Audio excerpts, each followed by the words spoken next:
예, 다 같이 묵도하심으로 8월 마지막 주 예배 하나님 앞에 드리도록 하겠습니다.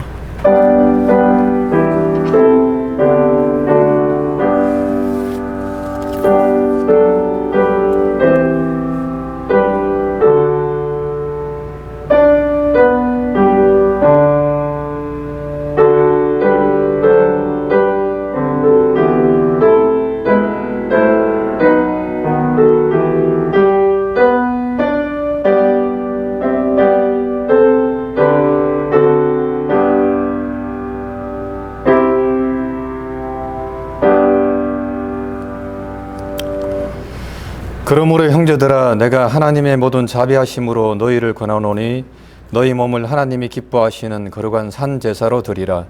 이는 너희의 드릴 영적 예배니라. 너희는 이 세대를 본받지 말고 오직 마음을 새롭게 함으로 변화를 받아 하나님의 선하시고 기뻐하시고 온전하신 뜻이 무엇인지 분별하도록 하라. 아멘. 신앙 고백하겠습니다. 전능하사 천지를 만드신 하나님 아버지를 내가 믿사오며 그 외아들 우리 주 예수 그리스도를 믿사오니 이는 성령으로 잉태하사 동정녀 마리아에게 나시고 본디오 빌라도에게 고난을 받으사 십자가에 못 박혀 죽으시고 장사한 지 사흘 만에 죽은 자 가운데서 다시 살아나시며 하늘에 오르사 전능하신 하나님 우편에 앉아 계시다가 저리로서 산자와 죽은 자를 심판하러 오시리라. 성령을 믿사오며 거룩한 공예와 성도가 서로 교통하는 것과 죄를 사하여 주시는 것과 몸이 다시 사는 것과 영원히 사는 것을 믿사옵나이다. 아멘. 예, 찬송가 195장입니다.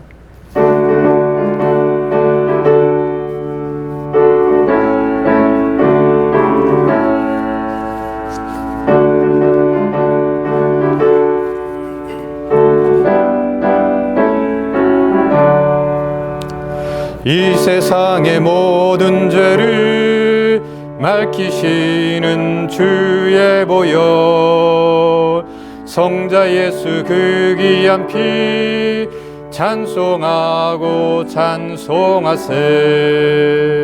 주님 앞을 멀리 떠나 길을 잃고 헤맬 때에 나의 뒤를 따라오사 친히 구원하셨도다. 흰 눈보다도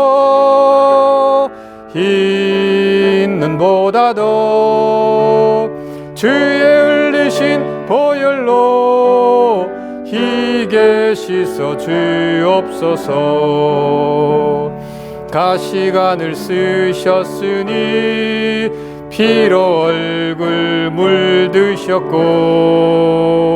십자가의 모진 고통 나를 위해 당하셨네. 말로 영영할 수 없는 그 세주의 그 속하신 그네와 그 신사랑 찬송하고 찬송하세. 흰 눈보다도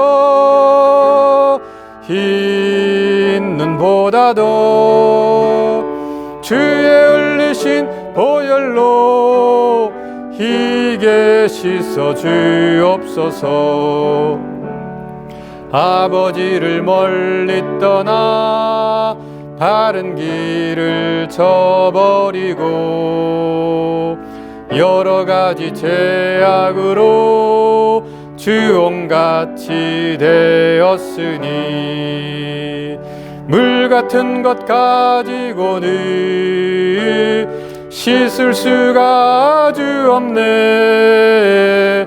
주여 귀한 고백 피로 날 정결케 하옵소서.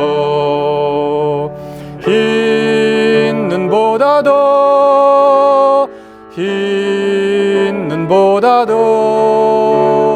주의 흘리신 보혈로 희게 씻어 주옵소서. 아멘. 예, 기도하겠습니다. 사랑의 하나님 아버지, 크신 은혜와 사랑 감사합니다. 지난 8월 한 달도 또 저희를 지켜주시고 또 오늘 8월 마지막 주 예배로 하나님께 나와 예배할 수 있도록 은혜 허락해 주심을 감사합니다. 하나님, 지금은 저희가 이 땅에 살면서 또 단 한 번도 경험하지 못한 인류의 재앙 앞에서 비록 우리가 위축되고 또 약해지고 또 두려움 가운데 살아가고 있습니다만, 하지만 그 가운데서도 이 하나님의 은혜를 경험하면서 또 이 한 달, 8월 한 달도 은혜 가운데 잘 지내게 해주심을 참 감사드립니다. 하나님, 바라옵기는 어떤 상황에서도 주님을 바라보게 도와주시고 우리의 믿음이 약해지지 않게 도와주시며 또 이 풍랑 인해서 더욱더 주님을 바라보는 저의 삶이 될 수 있도록 주님께서 은혜를 베풀어 주시옵소서. 하나님, 또 특별히 이 시국에 또 슬픔을 당한 오경혜 권사님과 옥대한 장로님 그 가정 가운데 함께해 주시고 또 주님의 도우심 가운데 이 모든 장례 절차를 또 잘 감당할 수 있도록 주님께서 함께하여 주시옵소서. 주의 몸된 교회를 주님께서 기억하시고 이곳에 주의 뜻이 있어서 이 몸된 교회를 세워주셨는데 하나님의 뜻을 이루고 하는 귀한 교회가 되게 도와주시고, 비록 저희가 아직까지 함께 모이지 못하고 또 각자 떨어져서 가정에서 또 온라인으로 예배를 드리고 있지만은 우리의 마음만은 하나가 되게 도와주시고 또 이 어려움을 통해서 저희 교회가 더욱더 하나가 되는 귀한 교회가 될 수 있도록 주님 은혜를 베풀어 주시옵소서. 자녀들 가운데 주님께서 함께 해주시고 이제 개학을 했습니다. 또 지금 온라인으로 또 수업 중에 있습니다. 하나님, 우리 자녀들 가운데 함께 해주시고 저들에게 은혜를 베풀어 주시고 또 지혜를 주셔서 정말 하나님께서 하나님의 뜻 가운데, 하나님의 도우심 가운데, 하나님의 사랑 가운데 귀하게 성장하는 그런 믿음의 자녀들 될 수 있도록 함께 해주시고, 또 일부는 하나님 대학교에 가서 또 공부하고 있습니다. 하나님, 저들 가운데도 함께 해주셔서 큰 어려움 없이 그 모든 학업 잘 감당할 수 있도록 주님께서 축복하여 주시옵소서. 선교사님들 가운데도 주님께서 함께 해주시고 비록 힘들고 어려운 그런 선교 현장이지만 그 가운데서도 하나님의 도우심과 하나님의 사랑과 그 손길을 날마다 경험하면서 하나님의 뜻을 이루어가는 귀한 선교사님들 될 수 있게 하나님께서 인도하여 주시옵소서. 또 이 시간 하나님, 사랑하는 목사님 말씀을 증거합니다. 그 전하는 말씀 가운데 주님 함께해 주시고 정말 그 말씀을 저희가 하나님의 말씀으로 받아 이 땅에서 우리의 삶 가운데서 100배, 60배, 30배의 많은 열매를 맺는 귀하고 복된 시간 될 수 있도록 함께하여 주시옵소서. 마치는 시간까지 주님께서 이 시간 함께 하실 줄 믿사옵고 사랑 많으신 예수님 이름 받들어 간절히 기도드립니다. 아멘.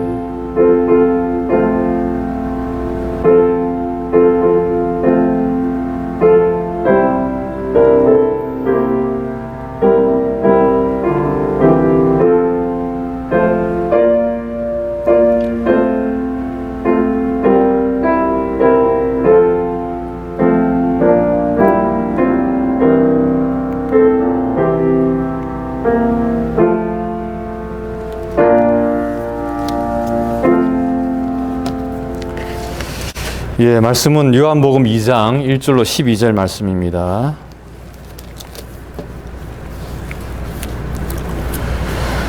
사흘 되던 날에 갈릴리 가나에 혼인이 있어 예수의 어머니도 거기 계시고 예수와 그 제자들도 혼인의 청함을 받았더니 포도주가 모자란지라. 예수의 어머니가 예수에게 이르되 저에게 포도주가 없다 하니 예수께서 가라사대 여자여 나와 무슨 상관이 있나이까 내 때가 아직 이르지 못하였나이다. 그 어머니가 하인들에게 이르되 너희에게 무슨 말씀을 하시든지 그대로 하라 하니라. 거기 유대인의 결례를 따라 두세 통 드는 돌항아리 6이 놓였는지라. 예수께서 저희에게 이르시되 항아리에 물을 채우라 하신즉 아구까지 채우니 이제는 떠서 연회장에게 갖다 주라 하심에 갖다 주었더니 연회장은 물로 된 포도주를 맛보고 어디서 났는지 알지 못하되 물돈 하인들은 알더라. 연회장이 신랑을 불러 말하되 사람마다 먼저 좋은 포도주를 내고 취한 후에 낮은 것을 내거늘 그대는 지금까지 좋은 포도주를 두었도다 하니라. 예수께서 이 처음 표적을 갈릴리 가나에서 행하여 그 영광을 나타내심에 제자들이 그를 믿으니라. 그 후에 예수께서 그 어머니와 형제들과 제자들과 함께 가버나움으로 내려가 거기 열흘날 계시지 아니하시니라. 아멘. 네, 오늘 우리가 요한복음 2장 1절로 12절의 말씀을 통해서 첫 번째 기적과 제자도라는 제목으로 이 말씀을 함께 나누겠습니다. 네, 본문의 말씀은 주님이 어떠한 것을 우리에게 행하셨는가라고 이야기할 때 굉장히 상징적이고 중요한 첫 번째 행하신 일이기 때문에 이 의미를 우리가 잘 살펴봐야 되는데요. 이 의미를 살펴보기도 전에 많은 오해와 많은 사람들의 왜곡이 있는 것이 안타깝습니다. 어떤 사람들은 주님이 제일 먼저 행하신 일이 물로 포도주를 만드신 일이기 때문에 그래서 내가 술을 즐기는 것이 얼마나 정당한 일이냐 뭐 이렇게 이야기하는 사람도 있고요. 또 가톨릭에서는 성모 마리아에게 기도해야 될 근거로 이 본문을 사용하는 오해가 또 있죠. 예수님께 기도해도 안 된다고 한다면 엄마 찬스를 써라. 엄마 찬스의 근거가 뭐냐? 요한복음 2장에 보니까 주님이 원치 않는 일을 엄마가 시키니까 하더라. 그러니까 예수님께 기도해서 안 되면 엄마 찬스가 있다. 뭐 이런 이야기로 지금 계속 사람들을 오해하게 만드는 것, 이게 좀 문제인 것 같아요. 또 어떤 이들은 여기에서 자기가 생각하는 의도를 가지고 들어와 가지고 본문을 해석하려고 하는 그런 자유주의적인 해석이 있습니다. 그게 뭐냐면 그리스 로마 신화의 술의 신 디오니소스라고 하는 그 술의 신이 물로 포도주를 만든 기적이 그리스 로마 신화에 이미 있었다. 주님이 오시기 5세기 전에 이미 그런 신화가 있었고 그들의 어떠한 특별한 예전 가운데서도 그런 기적적인 일이 발생했기 때문에 물로 포도주를 만든 게 뭐 이렇게 대단한 일이냐, 그건 별로 중요하지 않고 주님이 거기서 하나님 영광을 나타내셨고 주님이 거기서 제자들에게 믿음을 얻어내는 중요한 사건이 있었다, 이 정도가 중요한 거지 물로 포도주를 만드는 게 뭐 이렇게 대단하냐 이렇게 해석하는 오해들도 있습니다. 그렇기 때문에 본문 그대로 바라보려고 하는 그 선한 의지를 가지고 그렇게 말씀을 대하는 것이 우리에게서는 굉장히 중요하다, 이렇게 다시 한번 말씀을 드리고, 오늘 우리가 살펴봐야 될 가장 중요한 것은 요한복음이 말하고 있는 7가지의 중요한 기동의 첫 번째 기적에 해당하는 물로 포도주를 만드신 사건, 그리고 여기에서 주님이 얻고자 하는 중요한 제자도는 무엇인가 라고 하는 것을 분명히 우리가 다시 한번 살펴보는 것, 그것이 가장 중요한 의미다라고 이렇게 말씀을 드리겠습니다. 자, 우리가 유교적인 문화에 있기 때문에 어머니가 아들에게 이야기했을 때 여자요 나와 무슨 상관이 있나이까 이렇게 이야기하면 굉장히 당혹스럽죠. 예의도 없고 배움도 없고 뭔가 무례한 것들을 우리가 많이 느끼지 않습니까? 제가 이번에 우연하게 마이크 펜스 부통령이 공화당 전당대회에 나와가지고 자기 어머니를 소개하는 장면을 봤어요. 예, 그래서 그 펜스 부통령이 My mom, Nancy 이렇게 얘기하면서 she's 87 years old 해야 되는데 87 years young 이렇게 얘기하더라고요. 워드 플레이를 하니까 앵글이 딱 어머니를 잡는데요. 올드를 0으로만 바꿔도 엄마가 환하게 웃더라고요. 그 아들과 엄마의 관계가 어떤지를 보여주는 거죠. 내 엄마가 87이지만 0이야 이렇게 얘기하는데 엄마가 부끄러워하지 않고 아주 환하게 웃는 것이 그 모자의 관계를 아주 잘 보여주고 있는 한 장면 같았어요. 하물며 인간 사회에서 엄마와 아들의 관계를 이렇게 우리가 본다고 한다면 예수님은 그러면 얼마나 더 잘 마리아를 섬겼을 것인가, 우리가 이렇게 생각하고 이 본문을 보면 굉장히 당황스럽죠. 여자여, 이것도 이해가 안 되고 무슨 상관이 있습니까? 이건 더 좀 당혹스럽고 얼마나 민망했을까, 이렇게 우리가 생각되어지지 않습니까? 제가 어렸을 때 본문을 대하면서 참 이상하다 이런 생각을 들었는데요. 말씀을 전하신 목사님이 이 여자여가 굉장히 존칭이다, 부인이여 막 이렇게 존칭이다 막 이렇게 말씀하시는데요. 사실 이게 존칭이 아니에요. 여자여, 이거 말 그대로 여자란 이야기예요. 그 본문을 그대로 제가 워드 바이 워드로 직역하면 여자여 당신과 내가 뭔데? 이렇게 얘기하는 거예요. 이 우리가 생각하는 주님의 어떤 따뜻함, 사랑스러움, 또 품격이 있음 이런 것과는 전혀 거리가 먼 아주 차갑고 아주 냉정하게 보일 만큼의 주님의 선긋기가 분명히 있는 것입니다.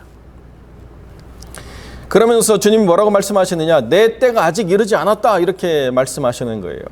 그러니까 적어도 지금 요한복음 2장에서 요한이 그려주고 있는 마리아와 주님과의 관계는 그냥 평범한 아들과 어머니의 관계가 아니라고 하는 것을 분명히 선언하고 시작한다는 것입니다. 요한은 십자가상에서 내 어머니다라고 주님이 말씀하셨기 때문에 자기의 어머니로서 섬기고 공경해 와서 그 교회 공동체 안에서 존중받는 여성 리더십을 가진 그러한 어른이었지만은, 그러나 요한이 복음을 쓸 때에 주님과 주님의 어머니로서의 마리아의 관계는 그렇지 않다라고 단언하고 지금 가고 있다는 것을 우리가 분명히 이해해야 된다는 거예요. 주님은 이 사역의 공생애를 시작함에 있어서 이 요한복음 초반에 나타나는 7개의 기적사건 중에 첫 번째를 어머니와 이렇게 뭉뚱거려서 맞물려 들어가고자 하는 것들을 선긋게 하고 정확하게 여기서 어머니로부터 구별된 공생애를 시작하고 있다는 것을 보여주려고 한 것이지, 어머니 찬스가 있어서 주님께 기도해도 안 되면 어머니 써도 된다 이 얘기를 하려고 하는 게 아니거든요. 아니 어떤 아들이 어머니가 이렇게 얘기하는데 여자여 당신과 내가 뭔데? 이러는 이야기를 할 아들이 세상에 어디 있겠습니까? 주님이 어머니를 어머니로 섬기지 않아서가 아니고, 또 어머니와 주님 관계가 이렇게 대면대면하거나 사랑이 없는 관계가 아니라서도 아니고, 지금 요한이 이 복음서를 다시 써야 된다라고 하는 그 성령의 감동과 의지 속에서 어떻게 복음을 펼쳐낼 것인가를 이야기할 때에 적어도 공생애에 있어서만큼은 주님이 어떻게 그려져야 되는가를 그리스도라고 하는 개념으로 본 게 아니고 하늘의 하나님으로부터 모든 관점이 시작됐기 때문에 이러한 접근으로 다시 봐야 된다라고 이야기하고 있다는 거예요.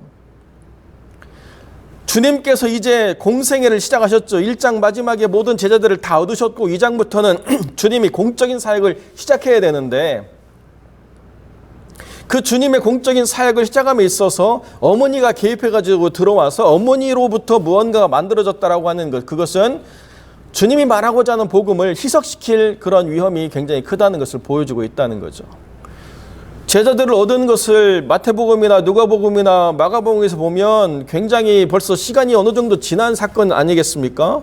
그런데 가나까지 가서 청함을 받아 그간 호린잔치라고 하는 건 단순히 마리아의 아들로 간 것이 아니고 이미 그 공동체 안에서 인정받는 랍비로서 초대를 받아 갔다라고 이야기할 만큼의 시간적인 거리가 있었지만은, 요한은 그 거리를 시간적 그 거리들을 다 설명하지 않고 바로 공생으로 시작하고 있기 때문에 주님이 지금 보여주고 있는 핵심 가치가 무엇인가를 다시 그 관점에서 바라보라고 이야기할 때, 이것은 정확하게 공적인 사역으로서의 시작을 선언하는 모든 인간적인 관계로부터의 벗어납니다. 이렇게 보여주고 있다는 거죠. 가장 친밀하고 가장 가까운 관계라 할지라도 복음 안에서는 절대로 용인될 수 없는 부분이 있다라고 하는 것을 명확하게 선을 긋고 시작한다는 것입니다. 그렇기 때문에 이 표현을 마리아가 반박하거나 책망하거나 뭐라고 이야기하지 않고 그대로 수용하면서 단지 하인에게만 무엇이라고 말씀하시든지 그대로 하라 하고 갔다는 거예요. 그 시점부터 마리아와 주님과의 관계는 더 이상 아들과 어머니의 관계로 존재하지 않고 주님을 따르는 제자냐 아니냐의 관계로 모든 것을 다시 봐야 된다라고 선언하고 있다는 것입니다. 자, 그리고 난 다음에 이제 더 이상 인간적인 모든 개입, 인간적인 어떤 모든 부수적인 그런 요소들은 다 빼고 하늘의 하나님이 이 땅에 오셔서 어떻게 인간으로서 우리와 함께 계시면서 그 중보적인 사역을 하시고 영광을 받으셨는가라고 하는 것을 우리 살펴보자. 이렇게 지금 요한이 이야기하고 있다는 거예요. 자, 그래서 보니까 주님은 그 연회장에 있는 그 빈 항아리에 물을 채우고 그 물을 변화시켜서 삶의 필요, 가장 중요한 기쁨의 자리를 충만케 하는 축제 자리로 만드신다라고 하는 바로 그것이 주님이 그 빈 항아리라고 표현되어지는 그 장소, 마치 가나라고 하는 것도 그 속이 빈 갈대 아닙니까? 어떻게 그것을 채울 것이냐? 우리 인간의 노력으로는 물로밖에 채울 수 없지만은 그것이 어떻게 그 자리를 가장 빛나게 하는 아름답고 영화로운 것이 될 수 있느냐라고 이야기할 때 주님의 은혜로 그 어떤 인간적인 개입이 들어갈 수 없는 전적인 주님의 능력으로 이것이 본질이 바뀌지 않고서는 그 효용에 있어서 아무런 의미가 없다라고 하는 것을 주님이 선언해 주고 있다는 거죠. 왜 가나냐? 왜 빈 항아리냐? 이게 우리가 살아가고 있는 그 삶의 현장이라는 거예요. 무언가를 채운다라고 이야기해도 채워질 수 없는, 그리고 그 채운 것으로는 삶의 본질이 바뀔 수 없는 바로 그 자리를 그대로 보여주고 있다는 것입니다. 주님께서 채우라고 이야기하실 때 인간은 물로밖에 거기를 채울 수 없지만, 그러나 그 인간의 노력, 수고가 포도주를 만드는데 결정적인 요인이냐? 아니라는 거죠. 그런데 주님께서는 그 모든 것을 바꾸고 변화시켜서 가장 좋은 것으로 만드시고 그것을 통해서 사람들의 모든 관점을 전혀 다른 관점으로 바꾸셨다. 그저 말을 잘 전하는 랍비 또는 새롭게 무언가를 일으켜 세우는 정치적인 지도자로서의 주님이 아니고 사람의 본질을 바꾸고 변화시켜서 믿음을 통해 제자를 이끌어오는 그리스도로서의 주님을 그대로 보여주려고 한 첫 번째 사건이다. 이렇게 요한은 이야기하고 있다는 것입니다. 그렇기 때문에 제자를 얻으시고 그 제자를 세움에 있어서 주님은 말씀도 분명히 전하셨지만 분명한 기적을 통해서 제자가 믿음으로 이 기적을 받아들이느냐 아니냐를 계속 보여주고 계신다는 것, 이것이 그 7개의 기적 사건에 대한 요한의 관점이라는 것입니다. 하나님의 나라는 말이 있지 않고 능력이 있다라고 하는 것을 분명히 보여준다는 거죠. 좋은 말, 공교한 말, 아름다운 말 다 많이 있지만 삶의 본질을 바꾸고 변화시킬 수 있는 말씀은 오직 주님밖에 없다라고 하는 것을 분명히 보여준다는 것입니다. 왜 이렇게 됐느냐? 창조주시기 때문에 그런 것이라는 거죠. 주님 없이는 생명이 없고 주님 없이는 변화가 없고 주님 없이는 지어진 것이 없고 주님 없이는 존재할 수 있는 것이 없다라고 하는 것을 1장에서 설명한 그대로 2장이 시작된다는 것입니다. 인간은 모든 것이 다 끝나버렸지만 그러나 주님이 함께 하시면 새로운 시작이 될 수 있다. 이것이 주님이 말씀하고자 하는 새 시작, 새 복음이고 이거를 믿느냐? 이게 중요하다는 거죠. 거기에 누가 있었느냐? 12절에 보면 어머니도 있었고 형제들도 있었고 제자들도 있었지만은 11절에 보면 누가 믿었느냐? 어머니와 형제들이 믿었다라고 이야기하지 않고 제자들이 믿었다 이렇게 규정 짓고 있습니다. 마리아가 어떻게 제자가 됐느냐를 성경은 잘 보여주지 않습니다. 누가복음에 보면 누가복음 3장에 보면 그 주님께서 성전에 남으시고 난 다음에 내가 내 아버지 집에 머물러 될 것을 모르십니까? 이렇게 반문할 때 이해를 못했다는 거예요. 그렇지만 마리아는 그 말을, 그 사건을 마음에 두었다 이렇게 정도로 표현하고 끝나는 건데, 형제들은 더 열악하죠. 제발 좀 우리를 떠나라. 피곤해서 못 살겠다. 이게 제자됨의 태도입니까? 그러니까 마리아도 또 그 예수님의 형제들도 주님이 보여주고 있는 어떤 놀라운 사건이 전혀 낯설지는 않았다는 거예요. 그렇지만 제자냐라고 하는 입장에 있어서는 아직은 불분명하다는 것을 보여주고 있다는 것입니다. 그러니까 누가 제자가 될 수 있느냐? 그 주님의 역사를 보고 주님을 믿는 자, 이것을 주님을 찾으신다는 거죠. 인간관계나 가족관계나 혈연이나 이런 식으로 되어지지 않는다는 거죠. 혈통으로나 육정으로나 사람의 뜻으로 나지 않은 이 선언이 어떻게 요한복음 2장에서 입증이 되느냐라고 하는 것을 분명히 보여주고 있다는 것입니다. 혈통도 육정도 사람의 뜻으로도 하나님의 백성을 만들 수 없지만 그러나 본질이 변화된 것에 대한 분명한 깨달음을 가지고 주님을 믿고 따르는 자, 주님이 그것을 찾는다라고 이 첫 번째 기적이 우리에게 분명히 이야기해 주고 있다는 것이죠. 그렇기 때문에 주님이 누구이신가를 바르게 아는 것은 인간적인 논리 또 뭐 잘 설명될 수 있는 어떤 사상을 가지고 주님을 안다라고 하는 것은 전혀 용납될 수 없다는 거죠.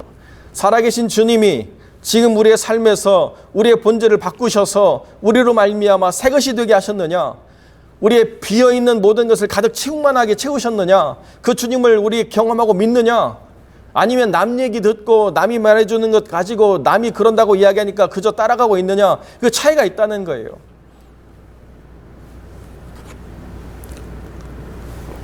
가족이었느냐 아니냐는 별로 중요하지 않다는 거죠.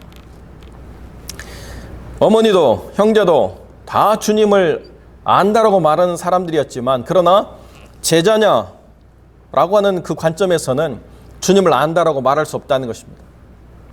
이게 적어도 요한이 보여주고 있는 핵심이라는 거예요. 자, 이제 주님은 하늘로 오르셨고, 이제 그 복음의 증인들이 1명, 2명 다 순교의 제물로 사라지고 얼마 남지 않은 그 다락방의 무리들이 이제 점점 사라져서 요한만 남았을 때에 누가 주님의 제자이냐를 증명할 수 있는 가장 중요한 기준이 뭘까? 사도행전 1장에서는 예수의 복음을 증거할 때로부터 하늘로 부르심을 받을 때까지 이게 가장 중요한 증인의 첫 번째 조건이었다고 한다면, 이제 이 복음 안에서 새롭게 정립되는 2세대, 3세대의 그 그리스도인들은 누구냐라고 이야기할 때에 주님을 믿고 따르는 자. 그런데 그 주님이 어떤 주님이냐? 그 비어있는 영혼을 채우시고 그 영혼의 본질을 바꾸실 수 있는 능력의 주님을 믿고 따르는 자, 바로 그 사람들이 주님의 참된 제자다라고 분명히 선언해 주고 있다는 것이죠. 주님의 이 놀라운 사건의 시작은 다른 어떤 것으로 설명하려고 해도 우리가 단호히 거부해야 된다는 것입니다. 왜 주님이 이렇게 매몰차게 어머니인 마리아의 관계를 단절하고 나가야만 되는가? 혈통으로나 육정으로나 사람으로 뜻으로 나지 아니한 이 온전한 하나님의 복음이 온전하게 정립되기 위해서였다는 것이고, 그러면 주님이 이렇게 해서 마리아와의 관계를 끊었느냐? 아니라는 거죠. 십자가에서는 여자의 보소 아들이니이다라고 다시 댓글 이름으로 말미암아 주님이 죽으시기 전에 그 관계를 다시 회복하고, 그리고 요한에게 내가 어머니로서 섬기지 못한 부분들을 제자인 요한에게 넘김으로 말미암아 하나님께서 얼마나 그 사랑이 온전하신가를 그대로 이어주는 부분이 있다는 것, 그것을 우리가 이해할 때 이 공생애의 기간에 있어서만큼은 그 어떤 사적인 것이 개입될 수 없다. 오직 복음은 믿음으로만 성립되는 관계고, 오직 복음은 주님을 아는 자들만 말할 수 있는 그러한 공동체의 중요한 기초가 된다라고 하는 것을 분명히 선언하고 시작한다는 것이죠. 그러니까 요한이 지금 겪고 있는 이 공동체의 수많은 위기와 위협에서 우리가 무엇을 잡아야 될까라고 이야기할 때 각자의 삶 속에서 만난 주님이 있다고 한다면 결코 실망하거나 좌절할 필요가 없다. 주님은 그렇게 제자 11명을 뽑으시고 다 이루었다라고 말씀하실 때 이렇게 하나님의 나라가 확장되어져 갈 수 있다라고 주님 바라보시던 그대로 지금 우리가 연약해지고 힘들고 어려워지지만 그럼에도 불구하고 우리는 바르게 나아가고 있다라고, 우리가 복음을 가지고 살아가고 있다라고 말할 수 있다, 이렇게 지금 증거해주고 있는 거죠. 종말에 얼마나 참혹한 일이 일어나고 종말에 얼마나 헤아릴 수 없는 일들이 발생하는가, 그건 별로 중요하지 않다는 거예요. 종말의 어떠한가에 대한 그 변화와 그 우리의 모든 무지를 넘어서서 우리가 온전히 아는 것에 집중하면, 그러면 전혀 문제가 없다. 주님은 이 빈 항아리 같은 우리의 삶에, 이 갈대와 같은 가나를 살아가는 이 현실에 있는 우리의 삶 가운데서 그 중요한 핵심을 채우실 뿐만 아니라 우리의 노력으로 바꿀 수 없는 것들을 얼마든지 바꾸시고 새롭게 하신다. 이것이 참이요 진리다. 이렇게 선언해주고 있다는 것이죠. 그렇기 때문에 처음이 중요한 거예요. 처음에 주님이 이것을 선포하실 때에 제자들이 그 주님이 누구이신가에 대한 신앙 고백을 빌립이나 또 안드레나 또 베드로나 여기서 찾지 않고 나다나엘에서 찾았다는 것. 그리고 2장으로 넘어와서 그 나를 아시는 주님이 어떻게 나를 구원하실 수 있는 주님인가를 보여주는 상징이 여기 있다는 거죠. 나를 알아주기 때문에 내가 믿는다. 인간적인 관계에서 가장 좋은 부분이지만 그러나 그것이 구원할 수 있는 능력이 되는가? 그건 아니라는 거예요. 근데 바로 주님은 이 장에서 어떻게 주님이 구원자로서 임하시는가의 상징을 여기 다 드러내 보여주고 있다는 것이죠. 이제 제자들은 그 신앙 고백을 가지고 어떻게 살아갈 것인가의 가장 중요한 첫 단추를 이것으로 잘 꿰었다는 것입니다. 여기서 주님을 인식하고 이것을 통해서 7개의 기둥을 세우는 것, 이것이 참된 지혜를 알아가는 것이죠.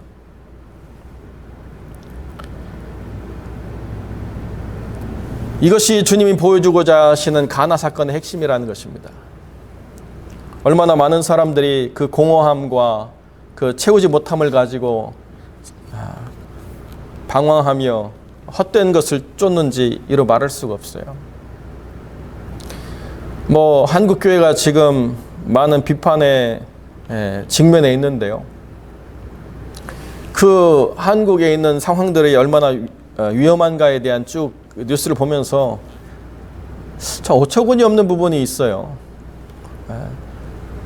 집을 빌려가지고 그 집을 빌려서 거기서 파티를 하고 거기서 춤을 추고 사람들이 거기서 온갖 유흥을 즐기는데 그건 별로 비난의 대상이 되지 않고 무슨 교회발 확진자 몇 명 이렇게 이야기하는 거예요. 정말 그러면 그 교회발 확진자라고 하는 것이 분명하게 연과 관계가 밝혀져 가지고 그래서 확진이 된가를 이야기할 수 있는가, 그런 논의도 없이 이미 낙인이 찍혀졌고 사람들은 여전히 혼란스러운 가운데서도 20, 30대 젊은이들이 계속 파티를 찾아다니면서 놀고 있는 모습들을 볼 때에 참 어지럽다, 혼란스럽다 이런 생각을 갖게 되는 거죠. 교회가 있음에도 불구하고 교회가 세상에 답을 줄 수 없고 비난의 대상이 되고 여전히 세상은 다른 대안을 찾아서 헤매고 돌아다니면서도 만족할 수 없는 이 혼돈의 세상이 바로 종말의 단면을 그대로 보여주고 있는 것 아닌가 이런 생각을 갖는데요. 우리가 어떻게 살아가야 되느냐라고 이야기할 때 다시 주님을 깊이 만나는 참된 제자들이 세워짐으로써 답이 있다. 우리가 뭔가 이슈를 말하고 우리가 뭔가 드라이브를 걸어서 세상을 주도해 나가려고 하는 게 중요한 게 아니고 주님은 내 나라가 이 세상에 있지 않았다라고 말씀하신 것처럼 정말 주님을 아는 참 제자만이 종말의 시대에 답이 될 수 있고 능력이 될 수 있고 또 힘이 될 수 있다라고 하는 사실을 분명하게 보여주고 있다. 그 포도주를 맛보았는가? 그 포도주가 만들어진 현장에서 주님을 경험했는가? 그것을 믿고 따르고 있는가? 라고 하는 이 가장 단순한 믿음의 핵심이 정말 우리 안에 잘 박힌 못과 같이 단단하게 세워져 있는가라고 하는 것을 우리가 확증하지 않는다라고 한다면 풍조에 계속 휘말리게 돼 있다는 거예요. 이리 불면 또 휩쓸리고 저리 불면 또 휩쓸리는 그러한 것으로는 진리를 판단할 수가 없다는 것이죠. 진리가 어디 있느냐? 참된 주님을 만나고 그 주님이 행하신 일의 증인이 되고 그분을 믿고 따르는 삶, 바로 그것이 요한이 보여주고 있는 참된 제자의 기준이라는 것을 우리에게 분명히 보여주고 있다는 것입니다. 사랑하는 성도 여러분, 이 시대적인 혼란이 결코 이거 하나로 끝나지 않을 그런 종말의 시대를 우리가 보고 있습니다. 어떠한 일들이 벌어질 것인가를 우리가 예측할 수 없기 때문에 갈수록 우리의 삶의 무게가 더 무거워지느냐, 그게 다 전부는 아니라는 거예요. 그럼에도 불구하고 주님은 여전히 이 세상의 주인이시고 주님은 이 세상의 모든 것을 주관하시는 분이시며 주님은 본질을 바꾸시는 분이시고 주님은 지금도 어제나 오늘이나 영원토록 동일하신 그 능력 아래 충만하신 분이기 때문에 주를 믿고 따르는 자들은 여전히 세상의 빛과 소금이 되고 여전히 복의 근원이 되고 여전히 하나님의 능력으로 사용되어져 있고 여전히 세상에 답을 주는 존재들이고 여전히 이 세상 속에서 중보자로서 하나님의 거룩한 사역들을 감당해 나가는 그런 하나님의 사람들로 살아갈 것이다. 변하지 않는 소명이 계속 이어질 것이다. 우리는 결코 거꾸러뜨림을 당하나 넘어지지 않을 것이고, 우리가 둘러싸였다고 이야기하나 답답해하지 않을 것이고, 모든 소망이 끊어진 것 같지만 그러나 우리가 주님 안에서 영원히 승리자가 되는 그런 하나님의 사람이 될 것이다라고 요한이 선언하고 있는 첫 번째, 그것을 우리가 보고 있는 것이죠. 하나님 안에서 우리의 삶이 무엇으로 채워지느냐? 믿음으로 채워지는 것 정말 중요합니다. 주님을 아는 참된 지식으로 채워지는 것, 이거 가장 소중한 것입니다. 이것을 잃어버리지 않고 붙잡고 살아간다고 한다면 그 어떤 부족함, 그 어떤 모자람, 그 어떤 불편함이 있다 하더라도 우리는 찬란하게 빛나며 하나님의 영광을 드러내는 거룩한 하나님의 백성으로 살아가게 될 줄로 믿습니다. 기도하겠습니다. 거룩하고 존귀하신 아버지 하나님, 감사와 영광을 주께 돌립니다. 오늘 이렇게 가나의 모든 비움과 모든 목마름과 또 메말라진 모든 것들을 주님이 채우시되 가장 좋은 것으로 채우시고 또 본질을 바꾸시는 참된 변화를 일으키시는 그 놀라운 역사를 증거하심으로 하나님의 영광을 드러내고 또 믿는 자를 바르게 세워가는 일을 행하실 때에 그것이 바로 지금 이 현재를 살아가는 우리의 삶에 또 적용되어야 될 참된 기준임을 깨닫사오니 주님의 역사하여 주옵소서. 우리의 비움을 채움으로 바꾸시고 우리의 본질을 새롭게 하시며 우리로 말미암아 그 살아계신 주님을 우리의 삶 가운데서 맛보고 경험하는 놀라운 역사를 통하여서 우리가 참된 주님의 제자로 주님을 믿고 따르는 삶을 살아가게 하여 주옵소서. 우리 주님 안에서 진정한 제자들이 이 시대의 빛으로 소금으로 사용되어지기를 간절히 소망하옵고 거룩하신 우리 주 예수 그리스도 이름으로 기도드립니다. 아멘. 교회 앞에 광고드립니다. 여전히 이 사회의 혼란과 어지러움들이 우리를 힘들게 하지만 기도하는 그 삶을 통하여서 주님이 그 기도를 들으시고 응답하신 놀라운 역사를 우리가 보게 될 줄로 믿습니다. 끝까지 이 땅을 위해서 기도해 주시길 부탁을 드립니다. 8월 고린도 전후서 읽기를 마감합니다. 이제 9월에는 시편 읽기를 진행하고자 합니다.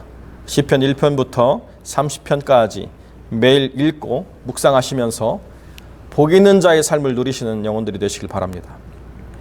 교회로는 내일 8월 31일 오후 2시에 이곳에서 만나가지고 마무리할 예정입니다. 끝까지 기도해 주신 모든 성도들에게 감사를 드립니다.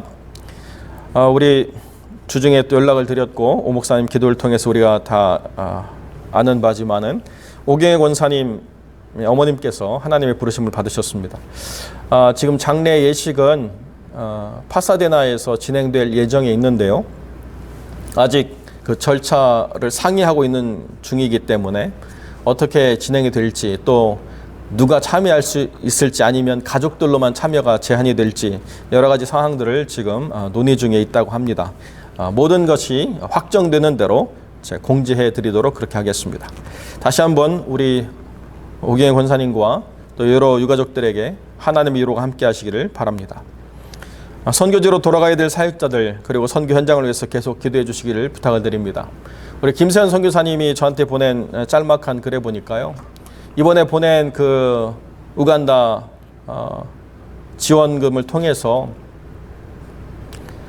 모슬렘이 변화돼가지고 크리스찬이 됐다고 교회가 그들을 돕고 살피는 모습을 보면서 이게 진짜구나 이렇게 믿고 변화가 됐다고 이렇게 연락을 주셨어요.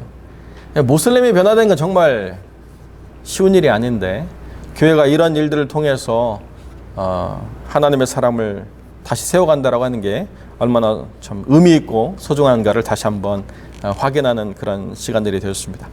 우리 계속 선교의 그 상황들을 놓고 기도해 주시고 어렵고 힘들어도 우리가 기도하면서 이 자리를 지켜나가는 시간들이 되기를 바랍니다. 우리 찬송 478장 함께 찬양 드리시고 기도로 예배를 마치겠습니다.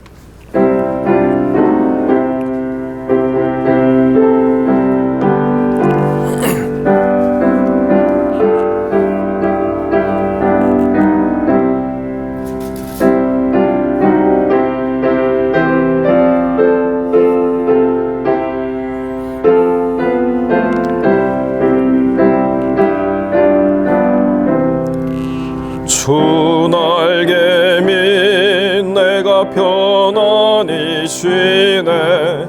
밤 깊고 비바람 불어쳐도 아버지께서 날 지키시리니 거기서 편안히 쉬로다. 주 날개 밑 즐거워라. 그 사랑 끈을 짜니뇨. 주 날개 밑 내 죄는 영원 영원히 거기서 살리. 주 날개 밑 나의 피난처 되니 거기서 쉬기를 원하노라.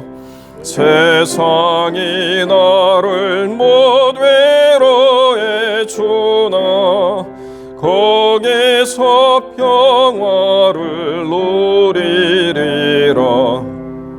주 날개 밑 즐거워라. 그 사랑 끈을 짜니뇨. 주 날개 밑 내 죄는 영원 영원히 거기서 살리. 주 날개 밑 참된 기쁨이 있네. 고달픈 세상 길 가는 동안 나 거기 숨어 돌보심을 받고 영원한 안식을 얻으리라. 주 날개 밑 즐거워라. 그 사랑 끈을 짜니뇨. 주 날개 밑 내 죄는 영원 영원히 거기서 살리. 아멘. 우리 기도하겠습니다. 거룩하고 존귀하신 아버지 하나님, 8월의 마지막 주일까지 우리를 지키시고 붙들어 주신 것 감사를 드리며 이 감사에 또 화답함으로 주님께 삶을 드리고 또 기쁨을 드리는 귀한 영혼들에게 하나님 은혜를 베풀어 주시옵소서. 그들이 드리는 모든 예물 가운데 주님의 연락하심과 또 채우심이 있어서 드림이 기쁨이 되고 체험이 큰 은혜가 될 수 있도록 하나님 역사하여 주옵소서. 또한 아버지 하나님 삶의 문제를 가지고 신음하며 경제적인 어려움을 가지고 있는 영혼들에게 주님 은혜를 베풀어 주셔서 그들이 무엇을 먹을까 입을까 염려하지 아니하는 삶을 살아갈 수 있도록 하나님 역사하여 주옵소서. 들의 백합화가 솔로몬의 영광보다 더 크게 하나님의 보호하심을 받았다는 것을 우리가 기억하게 하시고 참새 2마리가 하나 썰에 팔리는 것도 주님이 주관하신다는 것에 우리가 믿음을 가지고 하나님의 돌보심을 기대하며 나가게 하여 주옵소서. 아버지 하나님께서 역사해 주셔서 선교의 모든 현장 가운데서도 놀라운 역사로 하나님께서 그 뜻을 펼치시고 결코 중단되지 않는 복음의 놀라운 증거가 계속 이루어지게 하여 주옵소서.